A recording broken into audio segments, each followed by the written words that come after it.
नमस्कार. जीवन संजीवनी health official channel मध्ये सर्वांचं स्वागत आहे. आज आपण पाहणार आहोत, रात्री तांब्याच्या भांड्यात ठेवून पाणी पिलं तर आपल्या शरीराला याचे कोणकोणते फायदे होतात.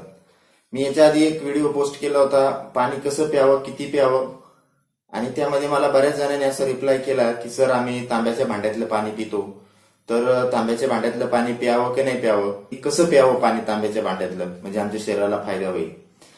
तर मी तुम्हाला आज तांब्याच्या भांड्यातलं पाणी कसं प्यावं आणि त्याच्यामुळे आपल्या शरीराला काय फायदे होतात आणि कोणी प्यावं आणि किती प्रमाणामध्ये प्यावं.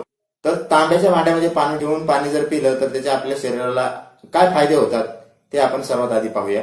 तर तांब्याच्या भांड्यामध्ये जर पाणी ठेवून पिलं तर तांब्याच्या भांड्यामध्ये पाणी ठेवल्यामुळे पाण्यामधले जे बॅक्टेरिया आहेत ते बॅक्टेरिया पूर्णपणे मरून जातात आणि त्यामुळे आपल्याला ज्या डायरियाच्या वगैरे समस्या असतात होत नाहीत. दुसरा फायदा असा आहे की तांब्याच्या भांड्यातून ठेवलेलं पाणी जर आपण पिलं तर आपल्या पोटातली जी चरबी आहे ती चरबी कमी होण्याला मदत होते. हळूहळू पाणी आपल्या पोटाची जी चरबी आहे ती कमी होते, त्यामुळे तुमची डेअरी जी आहे ती कमी होण्यास मदत होते. तांब्याच्या भांड्यामध्ये जर पाणी ठेवून आपण पिलो तर तांब्यामध्ये असणारं जे अँटीऑक्सिडंट आहेत, चेहऱ्यावर सुरकुत्या आपल्याला फ्री रॅडिकल्समुळे निर्माण होतात, तर या फ्री रॅडिकल्सला नियंत्रित करण्याचं काम हे अँटीऑक्सिडंट करतात. त्यामुळे आपल्या शरीरावर त्वचेवर ज्या सुरकुत्या वगैरे पडतात आणि आपण जास्त वयाचं दिसू लागतो, हे या तांब्याच्या भांड्यात ठेवून पाणी पिल्यामुळे सुरकुत्या आपल्या चेहऱ्यावर पडत नाही. आता मानवी शरीरामधले मज्जासंस्था आणि मेंदूला शक्ती देण्याचं काम तांब्यामध्ये पाणी ठेवून जर आपण पिलो तर हे पाणी आपल्याला करत असतं. आता तांबा हे मायक्रोन्यूट्रिएंट्स आहे, म्हणजे आपल्या शरीराला आवश्यक असणारं एक सूक्ष्म पोषण तत्व आहे. तर यामुळे तुमचं पोट, किडनी आणि लिव्हर याच्यामधले जे घातक पदार्थ आहेत ते घातक पदार्थ बाहेर पडण्याचं काम या तांब्यात ठेवलेल्या पाण्यामुळे होतं. आता त्यामुळे काय होतं की वारंवार होणारे जे गॅसेस आहेत, ऍसिडिटी आहेत, याच्यासाठी सुद्धा हे तांब्यात ठेवलेलं पाणी हे अतिशय उपयुक्त असतं. त्यामुळे तांब्यात ठेवलेलं पाणी पिलेलं चांगलं. सर्वात महत्वाचा फायदा तांब्याच्या भांड्यामध्ये पाणी ठेवून पिलेल्याचा असा होतो की ज्यांच्या केसांना गळती लागलेली आहे, टक्कल व्हायला लागलेलं आहे, आता हा अनुवंशिक बाब सोडून द्यायची आहे. काही जणांना अनुवंशिक टक्कल असतं, पण तरी सुद्धा त्यांचं सुद्धा प्रमाण, केस गळतीचं प्रमाण जे आहे ते कमी प्रमाणामध्ये करता येऊ शकतं. कारण की आपल्या केसाच्या वाढीसाठी असणाऱ्या घटकांमध्ये सुद्धा तांब्याचा फार महत्वाचा रोल असतो. म्हणून ज्यांची केस फार जास्त प्रमाणामध्ये गळायला लागलेली आहेत, अशांची केसांची गळती कमी करण्याचं काम हे तांब्यात पाणी ठेवून पिल्यामुळे होतं. पण हे पाणी कसं प्यावं, किती प्यावं आणि कुणी प्यावं याला फार महत्व आहे. आता हे जे पाणी आहे तांब्यामध्ये ठेवून आपण पिणारं पाणी आहे, तांब्याच्या भांड्यामध्ये पाणी हे 8 तास राहायलाच पाहिजे, तरच त्याचा फायदा होतो, अन्यथा त्याचा फायदा होत नाही. म्हणजे पहिली गोष्ट एक आपण लक्षात घेतली पाहिजे का तांब्याच्या भांड्यामध्ये जर आपण पाणी ठेवून पित असू तर ते 8 तास आपल्या तांब्याच्या भांड्यामध्ये राहिलं पाहिजे. आणि प्रत्येक वेळेस या तांब्याच्या भांड्यातलं पाणी दर दिवस बदललंच गेलं पाहिजे.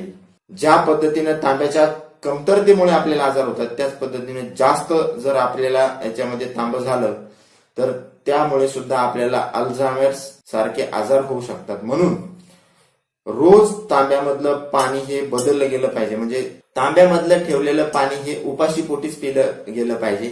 तर तुम्ही असं म्हणाल का आम्ही कधी पण पिऊ शकत नाही का, दुपारी पिऊ शकत नाही का, संध्याकाळी पिऊ शकत नाही का? तांबं पचण्यासाठी आपल्याला थोडीशी शरीरामध्ये आपल्या थोडीशी आम्लता असायला पाहिजे. उदाहरणार्थ आता हे भांडं जर आपण तांब्याचं भांडं धुवायचं म्हटलं तर याला जर आपण आंबट लिंबू वगैरे लावलं तर हे भांडं चांगल्या पद्धतीने निघतं. म्हणून आपल्या शरीरामध्ये जर थोडीशी आम्लता असेल तर तांबा आपल्याला पचायला आणि शरीरामध्ये मिक्स व्हायला मदत होते. पण याचा अर्थ असा नाही का तुम्ही पाण्यामध्ये लिंबू टाकून पिळून प्यावं, आंबट वस्तू टाकून पिळून प्यावं. तर थोडीशी आम्लता आपल्या शरीरामध्ये असायला पाहिजे आणि मग आपल्या शरीराला ते तांब्यामधलं पाणी जे आहे ते पूर्णपणे मानवतं. आता तुम्ही म्हणाल सर आम्हाला कोमट पाणी प्यायची सवय आहे आणि मग कोमट पाणी याच्यामध्ये ठेवून पिलं तर चालतं का? तर हो, यामध्ये तुम्ही संध्याकाळी पाणी ठेवून पाणी याच भांड्यामध्ये कोमट करून घेतलं तर ते चालतं.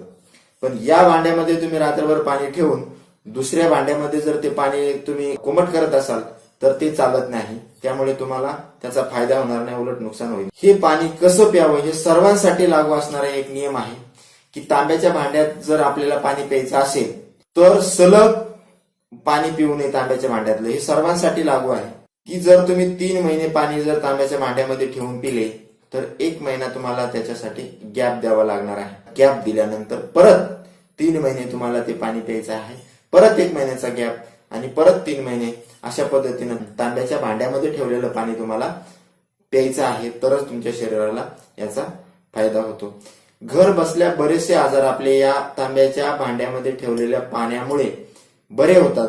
हे कसं प्यावं याचा नियम आपल्याला माहिती पाहिजे. मध्ये ठेवलेलं पाणी, याच्यामध्ये असणारे अँटीऑक्सिडंट जे असतात ते कॅन्सरशी लढण्यासाठी सुद्धा खूप महत्वाचं कार्य करतात. त्यामुळे याच्यामध्ये ठेवलेलं पाणी हे शरीराला खूप चांगलं असतं. असं पाणी प्या तांब्यामध्ये ठेवलेलं,